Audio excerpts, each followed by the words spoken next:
তাদের নাম পর্যন্ত তারা পাল্টিয়ে দিয়েছিল। আমি বাইরের দেশগুলোতে যখন যাই দেখি খ্রিস্টান, ইহুদি, বৌদ্ধ এদের সাথে মিশি, ট্রেনে হোক, বাসে হোক, বিভিন্ন খাবারের জায়গায় যখন বসে এক জায়গায় একটু কথা বলি, জিজ্ঞাসা করলে আপনার নবীর নাম কি, যদি ইহুদি হয় বলে যোসেফ, মোসা বলে না, বলে যোসেফ। নবীদের নামই পাল্টিয়ে দিয়েছে। খ্রিস্টানের সাথে যদি জিজ্ঞাসা করা হয় আপনার নবীর নাম কি, বলে যিশু। যিশু মানে ঈসা আলাইহিস সালাম। পৃথিবীতে বহু নবীর নাম পর্যন্ত তারা পাল্টিয়ে দিয়েছে এবং এই নাম পরিবর্তনের হিড়ি বাংলাদেশে পর্যন্ত চলছে।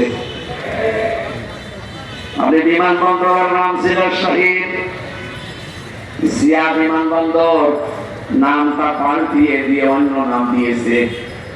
কি কথা বলবেন? এত কোটি কোটি টাকা খরচ করে নামটা পাল্টালেন কোন কারণে? কি ক্ষতি করছিলেন নামটা আপনার? আমি নিজে শহীদ জিয়ার নামে কাবার আরাফাতের ময়দানের পাশে যে মসজিদে নামিরা, কাবার ইমাম সাহেব নিজে খুতবা দেওয়ার সময় শহীদ জিয়া এই নামটা ধরে দোয়া করছিলেন।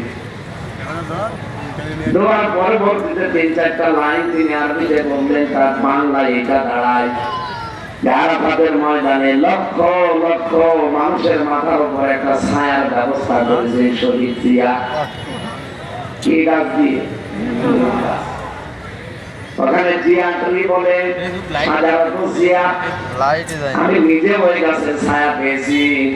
শুধু বাংলার মানুষ না, পৃথিবীর 257টা রাষ্ট্র আছে, যেখান থেকে মানুষ যায় আরাফাতের ময়দানে যাওয়াই লাগে। কি হজের যে 3টা ফরজ, একটা ফরজ এটা না গেলে তো হজ হবে না।